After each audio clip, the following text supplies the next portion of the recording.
So often in life, I think people see the network as who's directly in front of them, and they forget that if someone else genuinely enjoys the connection with you, that they're going to be willing to be an advocate for you to people you don't know that you've never met, and that they can open doors for you.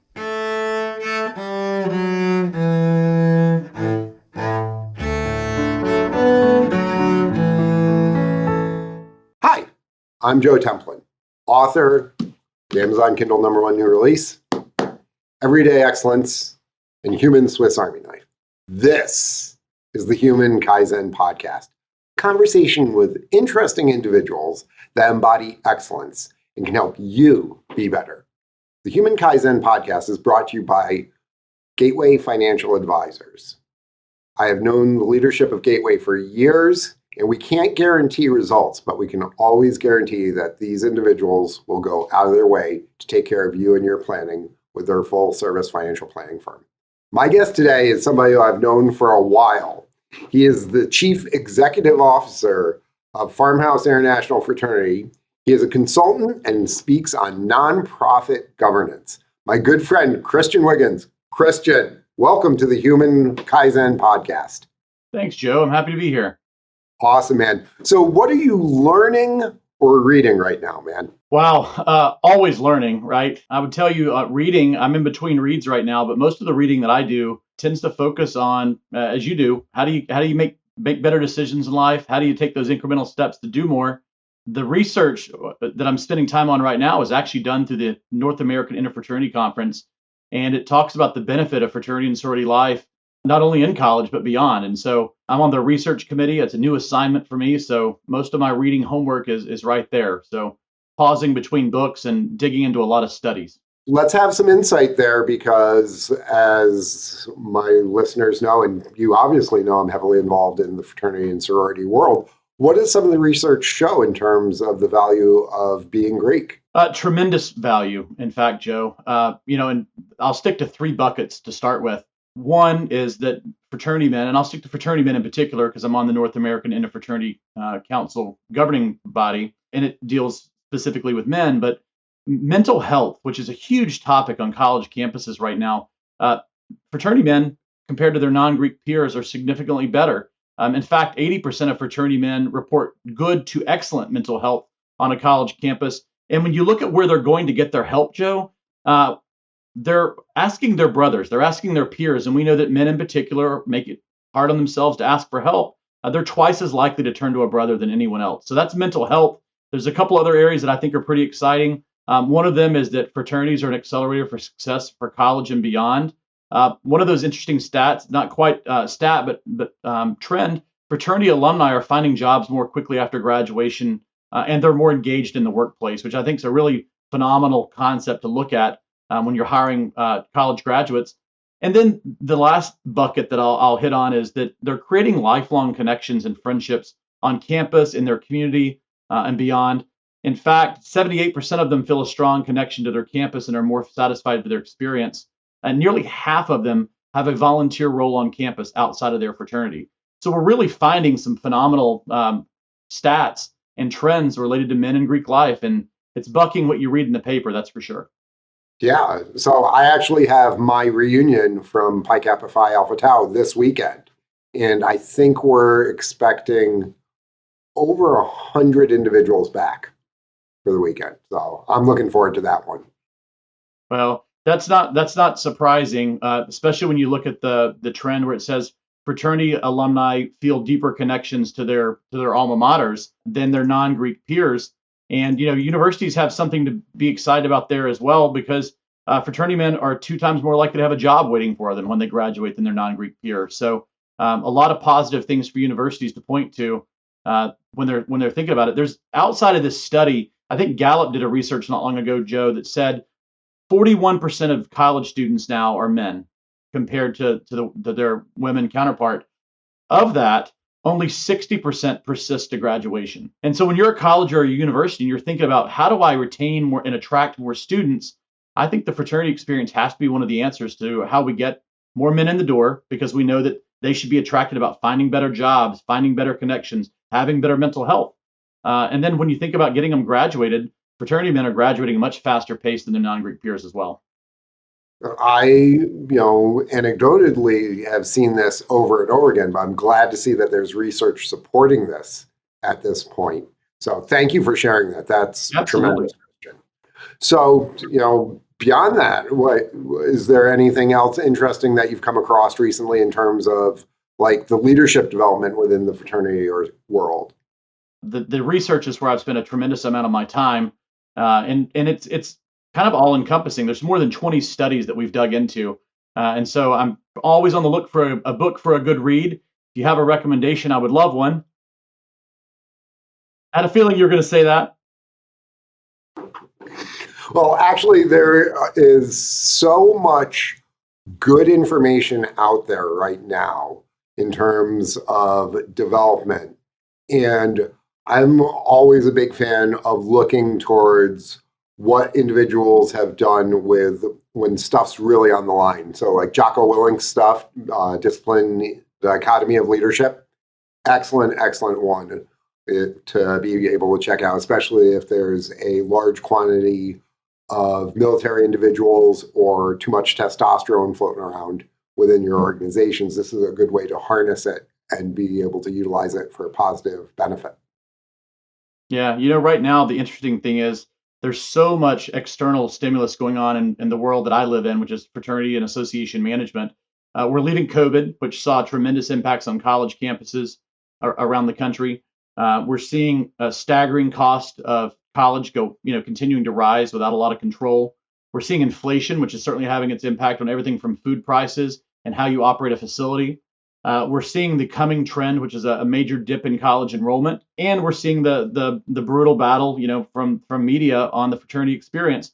So when you think about it, right now, all of us are figuring out how do you offer something that's a competitive advantage to your peers that maybe allows you to not only weather that storm but do better. And a lot of our board's time, a lot of my time right now is spent thinking about what is our differentiator and how do you plan for that. And so I don't know that there's a lot of places you can go and do reading that gives you an answer on that. You do a lot more thinking and having deep dive conversations than anything. It's an exciting time to be a leader of a nonprofit, but certainly throwing a lot of challenges our way. Yep. And as the Chinese say, may you live in interesting times. You've certainly got them right now. So, how did you get involved with fraternity leadership in the first place, Christian? It was a little bit of an accident. I went from college to working for Harris Caesars Entertainment, really loved that career path. But I was 22, 23, 24 years old, and I saw a lot of my friends taking holiday trips and taking weekends off. And anyone who's ever been involved in the casino business knows that's not where you're going to be taking your time off around holidays and weekends, particularly as someone new to management. And I ended up having a conversation with Mark Timmies, who just retired as a long-term CEO of Pi Kappa Phi. And there was a position open there as a director of alumni engagement. They had about 100,000 alums at the time. And Mark said, if you can sell a customer experience, I think you could probably help craft and share an alumnus experience. And it was a really interesting concept to be able to float the two. And even now, 20 something years later in my career, I look back at all the threads that holds my career together. And all of them have been about shaping an impactful, fun, engaging membership or customer experience. And so I made the transition from working for a casino business, which is all the lights, all the sounds, all the energy that goes on within gaming, to moving over to a fraternity experience to say, how do you take the energy and passion people find within 3 to 5 years of college through an affinity-based organization, draw that out of them, and hope that they have a lifetime of enjoyment. And I did that for about 2 years, and I've been in the business since. So, what are some of the lessons in terms of that engagement, in terms of continuing that experience beyond the point where people graduate, that you've been able to tap into and utilize? There's a thread between the two. Gary Loveman wrote a book called Jackpot. It's the winning strategy. He talks about creating a great customer experience with Harris. It's a little bit of an old read. It's probably 17, 18 years old at this point. He was a professor. He had some really great ideas, but one of the things that I think the gaming industry does well that associations and fraternities don't always do is how do you begin to quantify someone's affinity for the organization so that you have a benchmark to start using to decide what you do, right? We could always say, do more events, put out more newsletters, put out more content, engage your website, change your marketing strategy, provide, trinkets and gimmicks, provide electronic and engaging media. But none of that has any base to it if you can't measure it. And so one of the things that I think we've been proud of, at least at PICAP and somewhat at Farmhouse, is how do we begin figuring out how you create a baseline for what engagement looks like, and then how do you begin converting those people from, let's say you can score engagement on a score of 0 to 10. 0 is the cold people, they quit, they're not engaged in the organization at all. 10 are the people that are doing everything you would want them to. How do you create, where's everyone? What are the commonalities that those folks are getting, whether it be the magazine or whether it's the click-through rates you're looking at? Then think about how do you, and this was Gary, Harrah's strategy and Gary's, how do we get those people up one level at a time? About converting your B's to A's and your C's to B's, and you're really focused on the very top, right? You're focused on how do you get people from a B to an A, and how do you keep them there? And so that's been one of the exciting things I think this industry still has room to grow in, that we can learn from other places, particularly the for-profit culture of how are you measuring the satisfaction of your customers or your members? What are the things they have in common with that satisfaction? And then for the folks who have the really high affinity and engagement, what's the traits that you're seeing with them, and how do you get that same replication in the group below? So if I'm pulling out a pearl of wisdom from that, for somebody who runs a small company or a mid-sized company or a franchise, even because a franchise is almost like a chapter within a fraternity system, if you can look at and understand what makes your client satisfied, rank them, and then take some of the best practices and raise people by one level, just a little bit more, an incremental increase. That's how you're going to get more engagement and have greater profitability, essentially. Absolutely, and I think over time you can dial into specific behaviors, right? So think about the casino business on the hotel side. There's really only three things that matter. What was my check-in wait time? What was my checkout wait time? And what's the helpful friendly look like? Did I feel like someone was nice to me? And every business has those types of metrics, right? Now that's for the front desk. When you look at housekeeping, there's going to be a different set of metrics, et cetera. But if you're a small business owner or if you're a nonprofit exec, I think you can probably boil down 3 to 5 key systems that you want measurements or feedback on.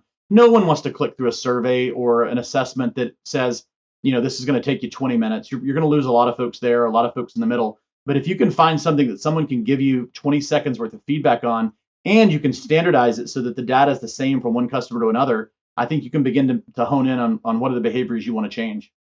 So you do a lot of consulting within the not-for-profit world beyond the fraternity system. What are, translate some of what you just said within the Greek community and the for-profit community into the not-for-profit community. Yeah, it's around member experience, right? So if you think about an organization who may have individual members, whether they be nurses or whether they be, you pick the profession, they're going to pay dues to you and expect some value in return, right? Very seldomly am I paying my dues just so I can be a part of the governance structure, vote, run for office, et cetera. I want something back in return that helps me be better professionally. And so I think that's when you're starting to look and ask people questions about whether you're in the front and asking them about what their needs are, or whether you're on the backside and asking them about what their experience is. I think it's all driven around education. It's all driven around content, communication, access to network and peers, access to a job board, or access to resources to help them get their career ahead. In some industries, it may be, they're looking for advocacy efforts. Some organizations and some professions in general, a lot of how they move ahead or what they're able to do is breaking through government red tape. And so a significant part of what you may do as the association leader may be removing barriers so that they can do better locally or in their particular markets. So I think it's finding what is that niche for your members. Do they care about the education? Do they care about the advocacy? Do they care about the career advancement? What are the things that your membership are really looking for? And then how do you build a tool around that helps them give you some reliable feedback to say, how good is this? And is it better than it used to be? Awesome. So that explains how you got to where you are today in the journey. Where do you see yourself going in the future? What's on the horizon for Christian Wiggins? Absolutely. I've had a terrific opportunity to be here at Farmhouse. I'm just past the 5-year mark in May. I have a terrific board of directors. I have a great membership base, and we've done a lot of good work together. We've tackled a brand realignment, which honors the organization's history, but also pushes us to continue to be relevant to the college experience and the students' needs today. tackled some governance issues, some finance issues. It's really been a fun challenge. But I'm also a big believer that there should be some turnover at the executive rank, especially in a smaller nonprofit. I think you come in, you can either be a change agent or you can be a stabilizer. And in this case, I kind of look at myself as the change agent who's helped the organization actualize some of the things they want. Well, at some point, you've got to then move on for yourself and that organization so that a new vision can come on and continue to build where you've helped the organization be. That time is coming. The board and I have had some really good, honest, open dialogue, and sometime in the winter, I will move on. I will start my job search in October, but I love this space, Joe. The association space is rewarding, and to be able to help adult members for the most part, or young adult members in this case, chart where they want to be in their careers or in their life, and you can be a conduit to helping them achieve happiness at work or effectiveness at work and career advancement. It's just a lot of fun. And so I see myself staying in this space, see myself staying in association management.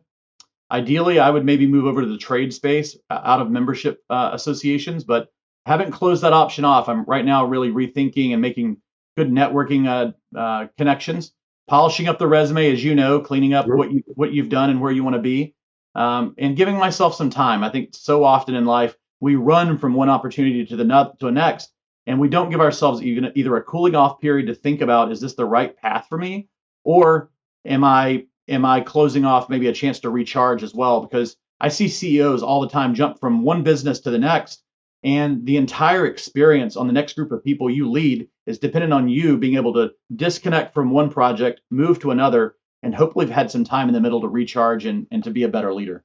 So let's talk about that disconnect and recharge, because you had mentioned that in our pre-interview, and I was absolutely fascinated by what you're going to do, but also the approach and the mindset behind it, because there's a lot of really deep psychology and commitment to whatever organization you step into. So can you talk about that a little bit, please?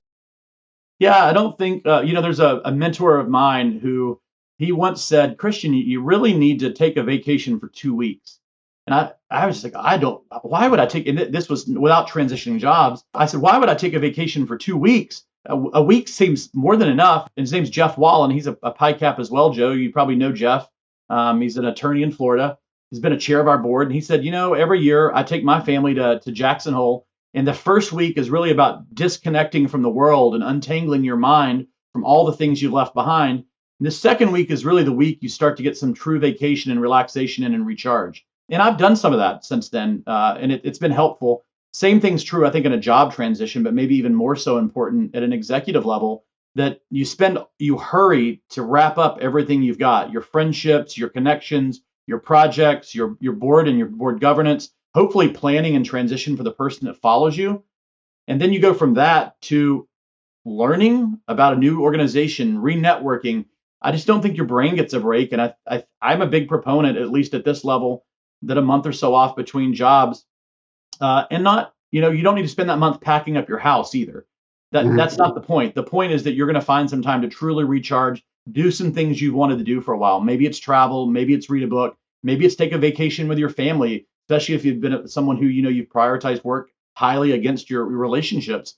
And so the older I get, the more I recognize that having that recharge time is going to be crucial to your success in the next role. And I'm hopeful. Either I will leave that time intentionally between this opportunity and the next, or it'll be something I hope to negotiate with my next board of directors. Now, that's a little bit counterintuitive and counter to the advice that everybody's always hearing: grind, grind, grind, go from the one thing, you just immediately move on. So is there some more counterintuitive concepts or things that you've seen over your time that people should hear so that they can go, never thought about that? Yeah, well, I mean, it just depends on what industry you're in, right? Someone I know well here locally has been with a company for forever, and I think he said on the 7th year that you're there, you actually get a sabbatical. The company makes you take a sabbatical of 3 months, and now you may do some research or some projects that are beneficial to the company, but you kind of step outside your role and you get a chance to really be an innovator for a change.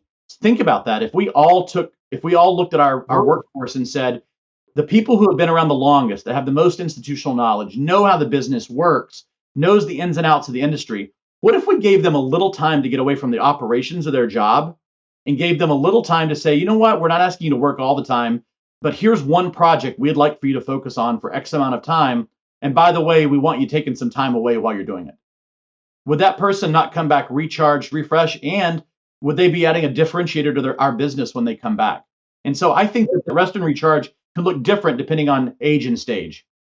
Yeah, they get to look at the business from a different point of view. They wouldn't have the same pressures, and it gives the organization the benefit of both that deep institutional knowledge, but also a fresh breath simultaneously. And just thinking about what that could do in terms of productivity, in terms of innovation, not to mention the culture, which, but by doing that, encourages a longer term horizon with your tenure so that you stick around longer as opposed to the churn and burn that too many organizations are having. Yeah, and what value does it bring at home, right? That all of a sudden you're the person who's really plugged your life into your career, and for you to then be able to have some intentional time to catch up on those friendships, catch on those relationships, do things that you've wanted to do in your personal life for a while that maybe you've been sacrificing for. So I don't think it's just all about the company. I think it's about the individual too. And how do we choose to either invest in ourselves or build a culture as a company or an organization that allows us to honor and celebrate the members and what they've accomplished?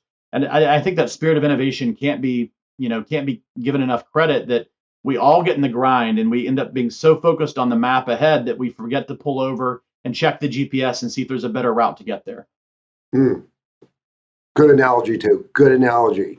So we've been talking a lot about, executive level, mid-stage people. Let's wind it back even further to those relatively young individuals recently out of college, just getting started in their careers, whether it's, first career or, switching gears.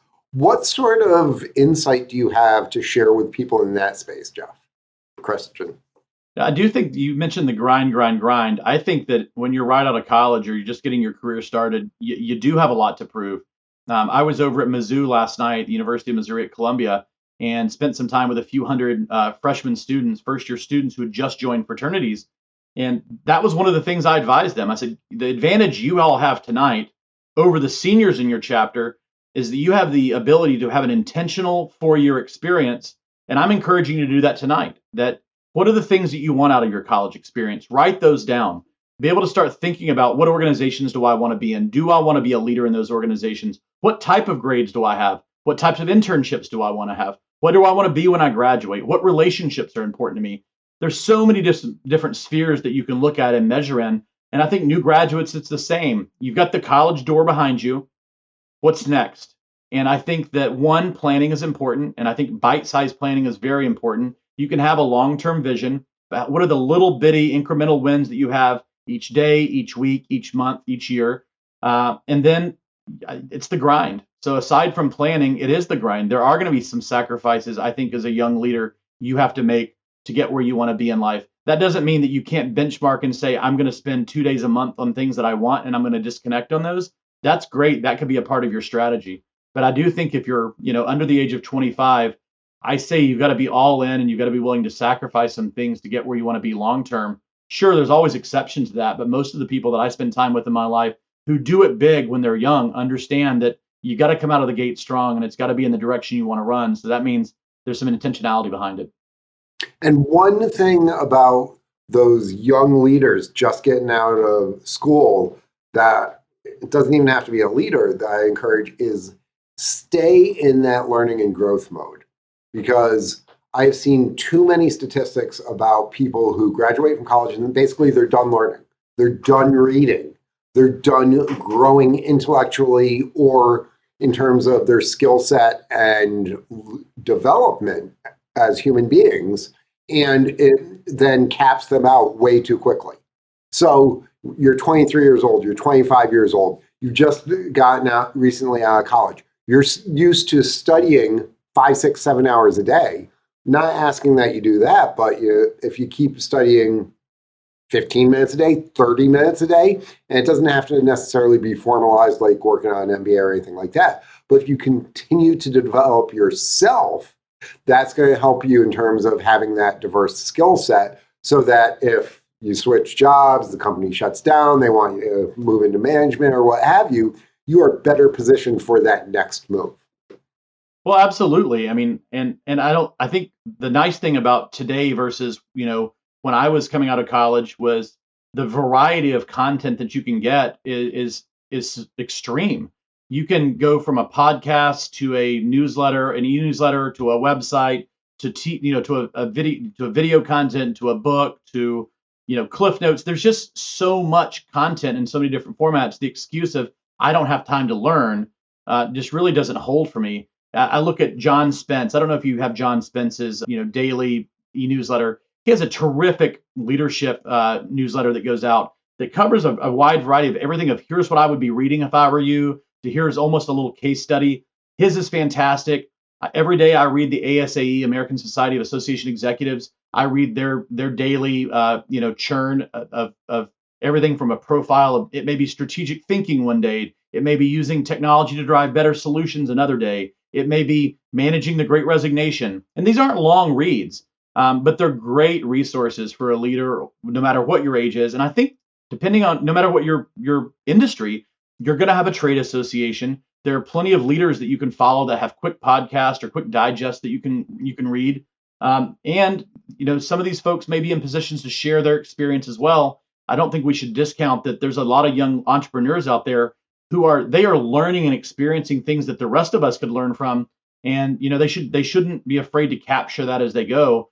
A quick 15 minutes twice, 3 times a week on here's what I'm experiencing, here's what I'm learning could be invaluable to the people around them, and before they know it, they have a network of people who may believe in them and support them that they didn't have before.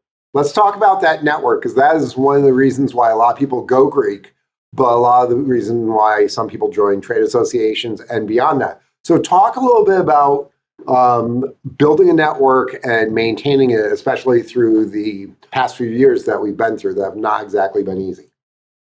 Yeah, it hasn't been easy, right?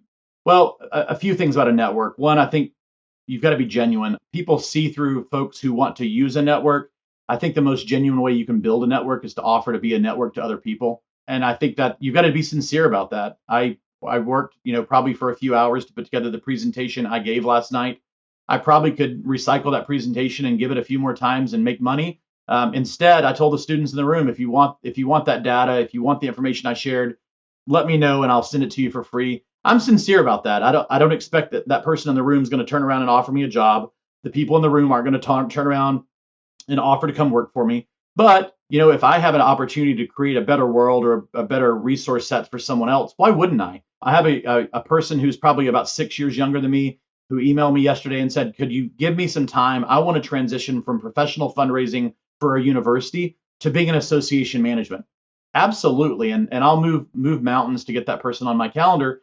And I think when you think about a network, that's what's important. People often think I need so many things from others and they forget what they have to contribute. And if they enter the world into a space of I'm going to give more of myself away, whether you want it or not, people are going to feel indebted to you. They're going to feel like you treat them in a special kind of way and that you show an investment in them. I think that's the first key to a network, Joe, is to offer yourself. And then the second is I think that people don't put out themselves enough in a genuine, vulnerable way. I asked those young men last night, again, I hate to bring it up because it's fresh on my mind though, but I said, listen, don't be afraid to extend a LinkedIn message or an email message to an alum of your chapter, of your fraternity. And it isn't, Joe, hey, I'm a finance major. I saw that you run an investment firm. I'm looking for a job. No one wants that. But it looks very different to reach out to Joe and say, Joe, I'm a finance major. I'd like to spend 15 minutes with you. I have some pre-written questions. They're here below in case you don't have the time, and maybe you could just send me an email back. But what books are you reading right now that are helpful? What advice would you give to a student who's looking for internships in the next 3 years? And what trends do you see in the investment world that should shape my career? Now, I think you're going to get a very different approach from someone if you cold email them with that. I'm seeing this all the time on LinkedIn where people reach out to you and say, I have a product that your company's going to need. Will you give me 15 minutes? No one wants that. Instead, if you reached out for 15 minutes and said, here's questions that I have that might help me have a better product, you're probably going to get your foot in the door somewhere else a lot more. So those would be the two big pieces of advice I give is don't be afraid to take vulnerable leaps and put yourself out there to people you don't know. You got to do it in a genuine way, though. and then don't be afraid to be a resource for others, because everyone has something they can offer to help the world be a better place. Yeah, and that goes directly back to the trade association in some ways. I was at a conference last month, and there was a young individual there, his first time attending this conference, probably been in the profession 3 or 5 years, and he had the guts to walk up to one of the trustees and start talking to them. And that trustee happens to be a really close personal friend of mine who actually came on the podcast, April Lynn Chavez Geisler, and she introduced me to this young man, and we've been in contact since then. And he's 20 years younger than me. He's just getting started, but I've been able to give him, recommendations on books, guidance. Hey, check this out. He's been able to pick my brain on little things.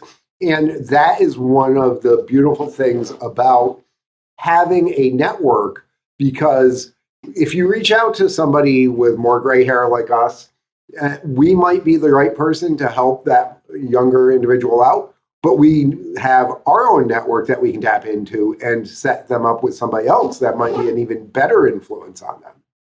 Yeah, so you're spot on. So often in life, I think people see the network as who's directly in front of them, and they forget that if someone else genuinely enjoys the connection with you, that they're going to be willing to be an advocate for you to people you don't know, that you've never met, and that they can open doors for you. So you're spot on. You're absolutely right that your network isn't always the people that are directly around you. It's the people around you and who access.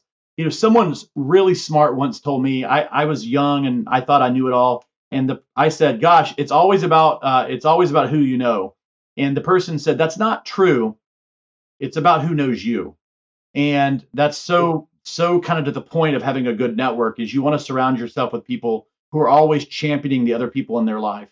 And that goes back to the saying that Rotary has, I believe it is, givers get. If you believe in economic altruism and you're willing to extend yourself to assist others, whether it's volunteer work with the not-for-profit or with the trade association, working with the younger individual seeking guidance, or even younger individuals can mentor older ones, as you had mentioned with some of these younger entrepreneurs. Giving of yourself like that, one, just feels good all the time. That's one of the things that my mom always taught us. If you're having a bad day, go help somebody else out. But two, a side effect of it is that it builds that reputation and almost capital out in the marketplace, that even if you have no intention of ever cashing it in, somebody else will take notice of you and what you do. No, your mom's a wise woman. That's exactly helps pick people up. And entrepreneurs, I think, sometimes get stuck in this rut of they just work, work, work. It's that grind that we were talking about earlier, and they forget maybe when you get a roadblock, maybe it's a chance to put some things down and go get a fresh perspective. And when you come back, your mind's clear and maybe even have a fresh idea. Well, my mom was a very wise woman, but she did refer to my fraternity as my street gang with a house. So. And she referred to it that way lovingly, actually, until almost the time that she died. Yet every single year we had fraternity brothers over for Thanksgiving dinner. People would be at the house on a regular basis. She actually participated in some of the charity events to help on out. So her perspective on the fraternity changed dramatically because she saw what we did out in the community and the value that we added to each other, the way we supported each other. Like my freshman year, I ended up really messing up my knee, and it was one of my fraternity brothers who literally carried me to the infirmary to get it fixed. Yeah, absolutely. And it's odd that when you're 18 to 22, you see it as social and friendship, and then all of a sudden, once you get into real life, you recognize that friendship and social can be leveraged into a network, and people who really will invest in you. And I wish that more of our students, I wish more of our organizations would lean into that value proposition to say, how do we start attracting and growing people in our organizations who see it as a network rather than just a social outlet, right? And if you're able to adopt that idea earlier in life at 18, 19, how far ahead could you be with an intentional 4 years in college of using and utilizing and building that network? And part of that comes down to the advisors around those organizations, not just trying to check boxes for national or for the school or anything, but taking more time around that component and giving examples and being that mentor for the 18 to 20-year-olds. Because even if you're 2-3 decades beyond them, we still have a significant opportunity to give back to that future generation. I can't even say next generation at this point, but future generations. Absolutely. Well, and I think parents have a role in that as well. That, sometimes parents send their kids off and sure they talk with them and they hear what's going on and they hear about their friendships they're building and all that. And they're pushing them to do things in the classroom, but are we pushing them to do enough outside the classroom and to build that network and to have those leadership laboratories where they can test the theory of what they're getting in the classroom? And I think there's a great role for parents there to have conversations with their young men and young women as they go to college about how are they building that network, how are they expanding that, and how are they have fun, absolutely have fun in college, but how do you build that intentional 4-year experience? And I think parents have that that ability to open the door for us as fraternities, but I think for the broader university as well, of how are you sending your young person off and how are they growing more than just socially, more than just intellectually in the 4 years they have on a college campus. And one of the things I think that is overlooked in a lot of ways with the college campus these days is this is a smorgasbord for life. I mean, you can try 500 different types of tacos and 10 different martial arts and, oh, the juggling club and this different club and that different club. And in your late teens and 20s is figuring out who you want to become, who you are, finding the things that really stoke you. And it is from that point forward where you can start building and accumulating the skill sets and the relationships to move into that direction. And you see this one martial arts trophy over here. I actually stopped training Taekwondo for a while. And then my fraternity brother, John Harper, who's now a professor of mathematics in Europe, started doing Taekwondo with this class there on campus, got me to go on over. And 30 plus years later, it's an integral part of my life. And my oldest son is named after my Taekwondo master because John Harper, one of my fraternity brothers, got me to go to that class with him.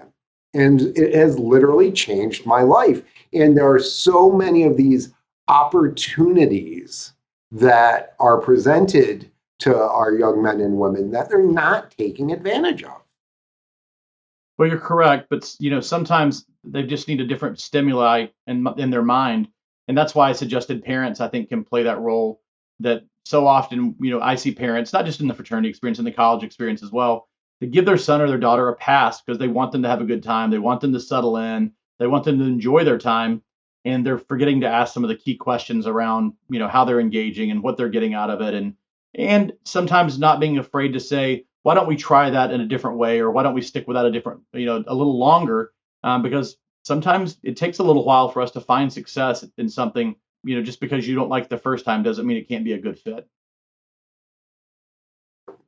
Very good insight, because there is that balance of, trying all sorts of new things, but also sticking with it long enough to really understand. So the example that I sometimes use is you have to eat a lot of olives because you know pretty quickly whether you like them or not. And then if you like them, you can go much further into it. But you have to eat 2 or 3 before you're like, no, don't like those things. Right. And so it's that balancing of doing enough, but knowing when to pull the ripcord. Mm-hmm. I was at a conference recently in Nashville, and one of the speakers talked about conducting a small experiment every day in your life on something, whether it be at work or at home, and not being afraid of that concept of failure. And sometimes you've got to run a few experiments to recognize this isn't the right idea.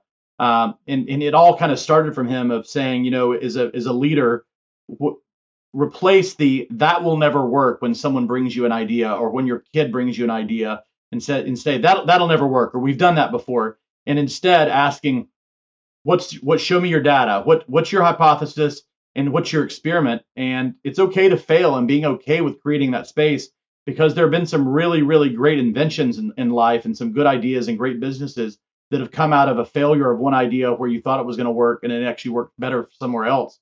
And so I like your idea of, trying the olives 3 times. But I thought that just connected with me about this lecture, the speaker who said, you ought to be doing that experiment every day. And gosh, it was a little shocking for me because I didn't realize how infrequently I was actually conducting new experiments, either in my personal life or in my professional life. And it was a great wake up call to say failing more often is not a bad thing, especially if you've put very little at risk to create that failure. And if you're trying something new every single day, if you're doing something that scares you every single day, that ends up building your confidence, your resilience. So not all of them are going to succeed. In fact, if 75% of them fail, that still means 25% succeeded. And you discover, I like this, or this is working slightly better for my company. I mean, people who do websites and stuff like that do what's called A/B testing all the time. They'll put out 2 slight variations of something and they'll test it. And then 2 days later, they'll make another slight tweak and they'll test it again. And very short cycle to get a lot of insight. And if we can apply this concept not just to our work, but to ourselves, then we can be able to get on a growth curve again because we adopt that mindset of, I'm going to try new things, just like we did when we were 3 and 4 years old. Well, it's amazing, like I said, how quickly we all get into a routine and we ignore this idea that we've got to try something new. I don't think it has to be, it doesn't even have to be, I'm going to create something that's going to change our business model. Some of it can be finding new habits to help you work more efficiently. I've started blocking off an entire day every 2 weeks. And basically I'm keeping look at my to-do list and does it look better? Does it look better at the end of that week than it did on the weeks where I didn't? My email communication and my turnaround, and then my project list. Those are my 3 indicators. Is that a successful use of my time every 2 weeks? And it's proving to be a very successful use of my time.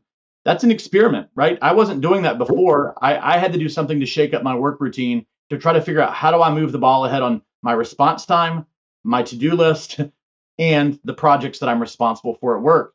And creating that kind of intentional space in my life has actually helped me do a lot better.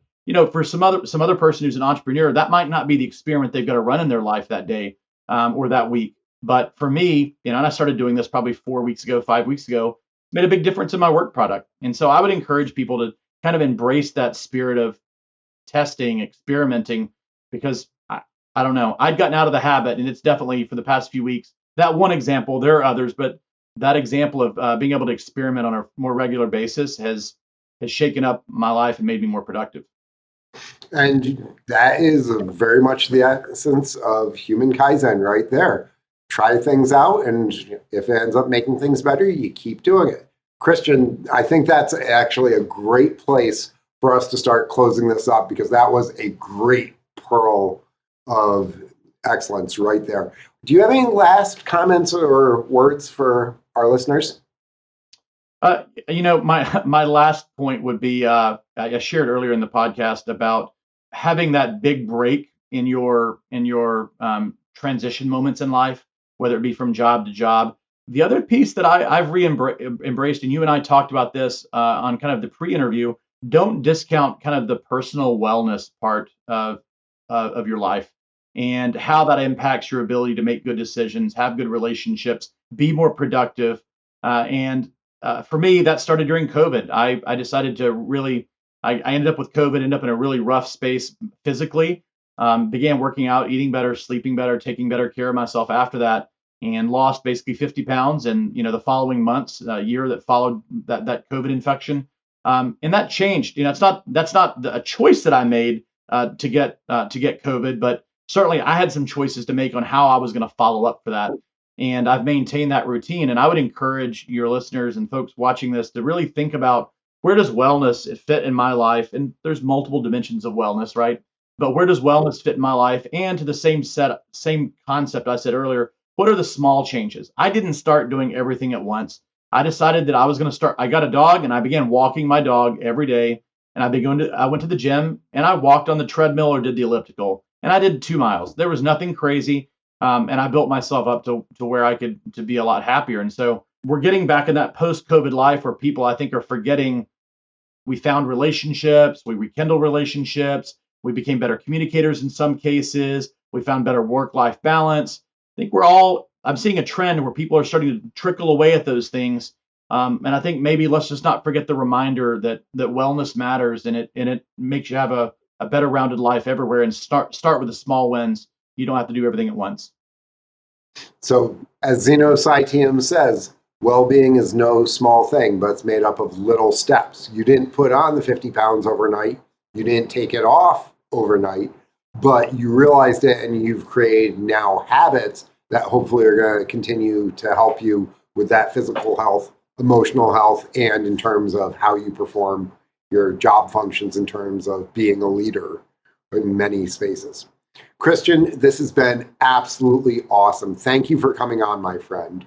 The Human Kaizen podcast has been brought to you by Gateway Financial Advisors. I'm Joe Templin. Be excellent and grow today.